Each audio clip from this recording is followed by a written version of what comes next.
দীর্ঘ ৪ মাস পর পাতালকালী মায়ের মন্দিরে আসা।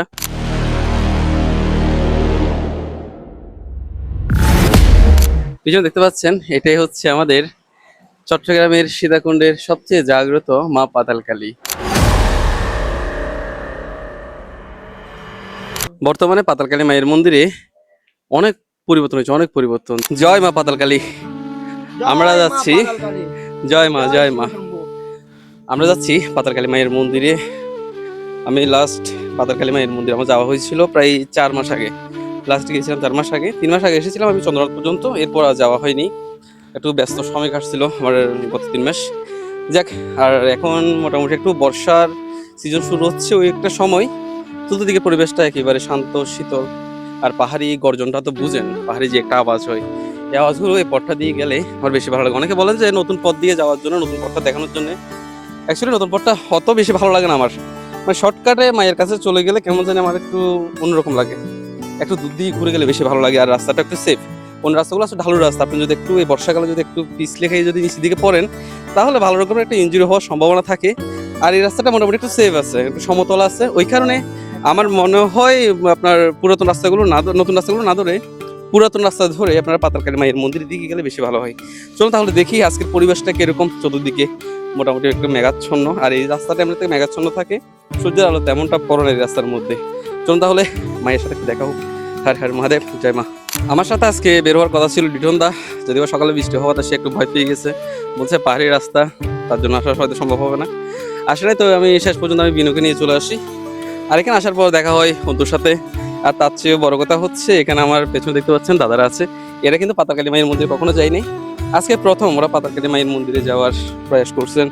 আর আমাদেরকে পেয়ে গেছেন, যেহেতু রাস্তা চিনে না, আগে যাই নাই, তাই আমাদের সাথে যাচ্ছে। তবে একটা বিষয় হচ্ছে, মা কখন কাকে কিভাবে নিয়ে যাবে মার কাছে, এটা একমাত্র মা জানে, আর কেউ জানে না। যে দাদারা হয়তো আমাদেরকে না পাইলে হয়তো বা পাতালকালী মায়ের মন্দিরে নাও যাইতে পারতো, হয়তো বা চিনতো না। তাই ওরা আমাদের, আমি জাস্ট জিজ্ঞেস করছি যে পাতালকালী মায়ের মন্দিরে যাবে কি না, ওরা এক কথাই বলে দিয়েছে হ্যাঁ যাবো। অর্থাৎ আসলে ওইটা ওরা বলে না, ওদেরকে বলাইছে মা।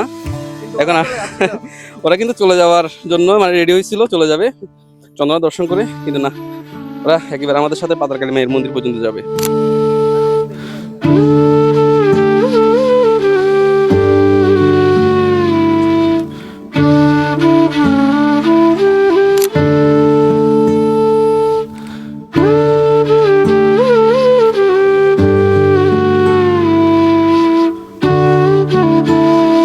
দীর্ঘ ৪ মাস পর পাতালকালী মায়ের মন্দির আসা। পিছনে দেখতে পাচ্ছেন মায়ের মন্দির, যথেষ্ট ভালো লাগছে যে এত মাস পরে আসলাম, এমন একটা সময়তে আসলাম। আজকের পরিবেশটা, ওয়েদারটাও মোটামুটি ভালো, একেবারে ভালো বলবো না, কারণ যেহেতু পাহাড়ি জার্নিগুলো এমনি তো কষ্ট হয়, ওয়েদার যতই ভালো হোক পাহাড়ি জার্নিগুলো কষ্টই হবে। আর মায়ের কাছে আসলেই শান্তি। জয় মা।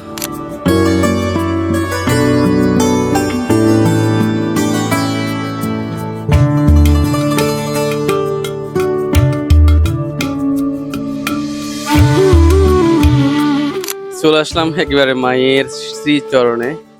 পিছনে দেখতে পাচ্ছেন, এটাই হচ্ছে আমাদের চট্টগ্রামের সীতাকুণ্ডের সবচেয়ে জাগ্রত মা পাতালকালী। আর মা পাতালকালীর মহিমা অনেক অনেক, যেগুলো বলে শেষ করা যাবে না। আমার চ্যানেলে আপনারা চাইলে কিন্তু সেই ভিডিওটা দেখতে পারেন, যে পাতালকালী নিয়ে একটা ইতিহাস আমি প্রচার করেছি, যেটা আপনার ইতিহাস শাস্ত্রের সাথে অনেকটা মিল আছে। আপনারা চাইলে সেই ইতিহাসটা দেখে নিতে পারেন। আজকে কোনো ইতিহাস বলছি না, আজকে শুধু দেখাবো মায়ের সেই রূপখানা। এত শান্তি লাগে মায়ের এখানে আসলে, যে বলে বোঝাতে পারবো না আপনাদের। বৃষ্টি পড়াতে মন্দাকিনী খালের উত্তালতা দেখতে পাচ্ছেন। এখানে কিন্তু সচরাচর এত পরিমাণ জল থাকে না, তবে যদি একটু বৃষ্টি হয় কিন্তু আরো বেড়ে যায়। এই যে পাথরগুলো দেখতে পাচ্ছেন, পাথরগুলো বেয়ে কিন্তু জল এদিকে গড়িয়ে আসে, এদিকে গড়িয়ে আপনার চলে যায় মন্দাকিনী খাল ধরে একেবারে শেষ সীমানায়। এগুলো কিন্তু নদী থেকে মিশে শেষমেশ। আর আজকে পাতালকালী মায়ের মন্দিরের মানুষজন খুবই কম, কিন্তু সকালবেলা বৃষ্টি হয়েছিল, প্রচুর পরিমাণে বৃষ্টি হওয়াতে মানুষজন কিন্তু তেমন আসেনি। তারপরে কিন্তু এত কমও কিন্তু মানুষ আসেনি, মোটামুটি ভক্তবৃন্দরা যারা আসার, মা যাদেরকে ডাক দিয়েছে, তারা ঠিকই এসে পড়েছে। মাকে দর্শন করে আমি যাচ্ছিলাম জোড়া শিবলিঙ্গে। আর এখানে যাওয়ার পথে কিন্তু এখানকার পরিবেশটা এত ধরনের, এত সুন্দর হয়ে আছে, বলে বুঝতে পারবো না। চতুর্দিকে সবুজ আর সবুজ, অর্থাৎ একটা হরর মুভিতে যে ধরনের সিনগুলো দেখা যায়, এই জায়গাতে ঠিক তেমনটা। আর এখানে একটা বিষয় আছে, আমি আপনাকে দেখাই।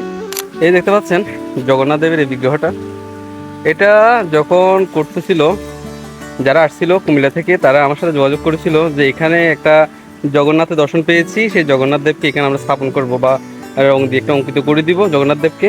তো তারা এসে এই যে জায়গাটাকে একটা সুন্দর ছাউনি টাউনি দিয়ে খুব সুন্দর করে দিয়েছে, যেটা আসলে দেখতে অসাধারণ লাগছে। জয় জগন্নাথের। পাতালকালী মায়ের মন্দির থেকে জোড়া শিবলিঙ্গে যাওয়ার দৃশ্যটা আসলে অসাধারণ লাগছে। মানে বর্ষা যখন নেমে আসে পাহাড়ে, তখন পাহাড়ের যে একটা রূপ, চিরাচরিত্রিক রূপ, সেই রূপটা সে যথেষ্ট পরিমাণ ফুটিয়ে তোলার চেষ্টা করে। আর পাতালকালী মায়ের মন্দির আসলে মন্দাকিনী খাল ধরে আপনি যতই হেঁটে যাবেন তত সৌন্দর্য উপভোগ করতে পারবেন। এত ভালো লাগে এখানে আসলে, মানে শান্তির শেষ নেই, এক কথায় শান্তি আর শান্তি। মনে হয় পৃথিবীর সব কিছু ত্যাগ করে দিয়ে এখানে এসেই পড়ে থাকি। চলে আসলাম জোড়া শিব দর্শন করতে। আর আজকে কোনো আমি ইতিহাস বলবো না, মানে ইতিহাস বলতে গেলে অনেক আমার চ্যানেলে গেল, আপনারা আমাদের এখানকার ইতিহাসগুলো পেয়ে যাবেন, যেগুলো নিয়ে আমি অনেকগুলো ভিডিও করেছি। আজকে শুধুমাত্র এখানকার স্থানগুলো দর্শন করানোর জন্যই আমি এখানে আসা।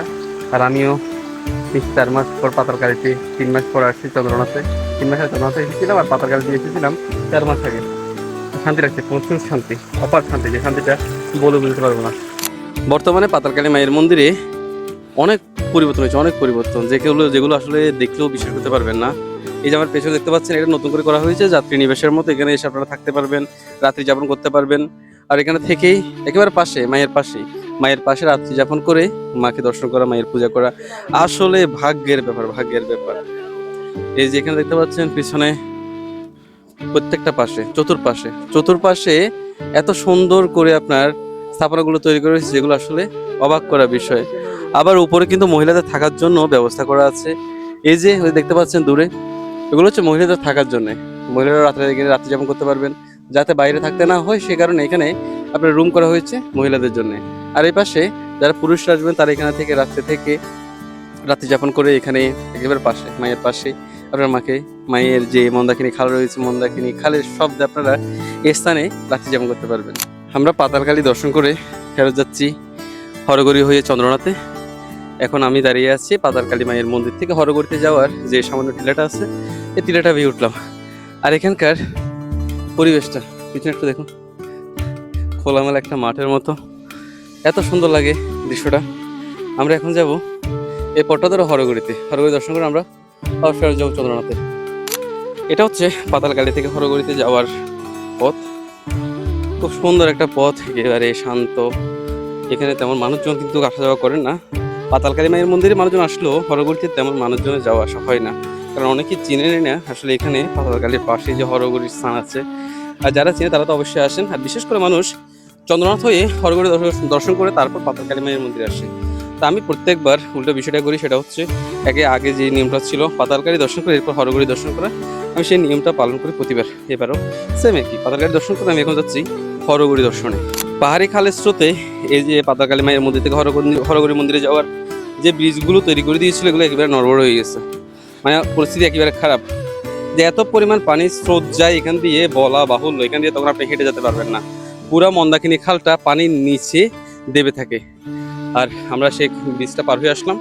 আর একটু সামনে গেলে কিন্তু হরগড়ি মন্দির অবশ্যই আপনাদেরকে দর্শন করাবো। চলুন তাহলে হরগড়ি মন্দিরের দিকে যাওয়া যাক। একটা সময় হরগড়ি মন্দিরে যেতাম পাতালকালী মায়ের মন্দির থেকে প্রায় 1 ঘন্টা 30 মিনিট সময় লাগতো। আর যেতাম আমরা এই যে মন্দাকিনী খাল দেখতে পাচ্ছেন, মন্দাকিনী খাল ধরেই আমাদেরকে হেঁটে যেতে হতো হরগড়ি মন্দিরে। তাও প্রচণ্ড ব্যাঘাত হতো যখন বর্ষাকাল আসতো। বর্ষাকালে হতো কি, প্রচুর পরিমাণে জলের স্রোতের কারণে আপনার হরগড়ি মন্দিরটা দর্শন করা হতো না। আর বর্তমানে কিন্তু আপনার খালের একেবারে পাশ দিয়ে খুব সুন্দর করে রাস্তা করে দেওয়া হয়েছে। আমরা এখন যে রাস্তা দিয়ে হেঁটে যাচ্ছি। আমি অবশেষে চলে আসলাম হরগড়ি মন্দিরে। আপনার পাতালকালী মায়ের মন্দির থেকে সর্বোচ্চ 10 মিনিট হাঁটলে কিন্তু পাতালকালী মন্দির থেকে হরগড়ি মন্দিরে চলে আসলাম সে আদি প্রাচীন একটা ইতিহাস জড়িত একটা স্থানে, যে স্থানের ইতিহাসটা আসলেই অন্যরকম। যদিও বর্তমানে এখানে গণেশ মন্দির আছে, তার পাশাপাশি মন্দিরের উপর ছাউনি দেওয়া হয়েছে, ভক্তবৃন্দরা আসেন। এখানে মোটামুটি একটা সুবিধা আছে। একটা সময় এখানে ঝাঁক জঙ্গলে ভরা ছিল, অর্থাৎ একদম গহীন বলতে গহীন। এখানে কিছু ছিল না, শুধুমাত্র হরগড়ির এই স্তম্ভটা পড়েছিল স্থানে, এছাড়া কিন্তু অন্য কিছু ছিল না। আর বর্তমানে এখানে কি বিশাল কাজ কারবার। আসলে যত সনাতনীদের প্রাদুর্ভাব ঘটবে, যত কলিযুগের ঘনিয়ে আসবে, যত ঘনিয়ে আসবে, ততই কলিযুগেতে যতগুলো তীর্থস্থান লুপ্ত হয়ে আছে সবকিছু প্রকটিত হবে, এটা কিন্তু শাস্ত্রে বলা আছে। আর এই স্থানগুলো ধীরে ধীরে কিন্তু প্রকাশ পাচ্ছে। দেখ, শান্তি, জয় মা। চলুন আমি আপনাদেরকে একটু ঘুরিয়ে দেখাই হরগরিকে। এখানে হরগরি বলতে এ পাশে যে বড় শিবলিঙ্গটা দেখতে পাচ্ছেন, এটা হচ্ছে যে হর অর্থাৎ শিব, আর পাশে রয়েছেন পার্বতী। এই যে ছোট আকারে যেটা রয়েছে এটা হচ্ছে পার্বতী। তো একে বলা হয় হরগরি, অর্থাৎ শিব পার্বতীর একটা রূপ হরগরি। আর এখানে বৃষ্টি হওয়াতে মারাত্মক পিচ্ছিল হয়ে আছে এই জায়গাগুলো। দেখ, শান্তি লাগছে, অপার শান্তি লাগছে। এই স্থানটিতে আসলে অন্য ধরনের শান্তি লাগে। আর আমরা যে পথে এসেছি ওই পথে যাব না, আমরা চলে যাব একেবারে সোজা এই পথটা ধরে চন্দ্রনাথে। আপনাদের সাথে দেখা হবে আবারও। আজকের এই যাত্রাটা আসলেই হঠাৎ করে হওয়া, কারণ আমি পাতালকালী আর হরগরিতে আসার কোনো প্ল্যানিং ছিল না। তার পাশাপাশি চন্দ্রনাথ, শুধু চন্দ্রনাথ আসার কথা ছিল, তার পাশাপাশি এই স্থানগুলো আপনাদেরকে দর্শন করতে পারলাম, এটা ভালো লাগছে। আর অবশ্যই আপনারা এই ভিডিওটি, আমার চ্যানেলটিকে যদি প্রথম দেখে থাকেন, অবশ্যই চ্যানেলটিকে সাবস্ক্রাইব করে পাশে থাকবেন। আর পাশাপাশি হচ্ছে যে আমার সনাতন ধর্মকে প্রচার করার জন্য, এই স্থানগুলোকে অনেক মানুষের কাছে পৌঁছে দেওয়ার জন্য ভিডিওগুলোকে অবশ্যই শেয়ার করে দিবেন। হর হর মহাদেব, জয় মা।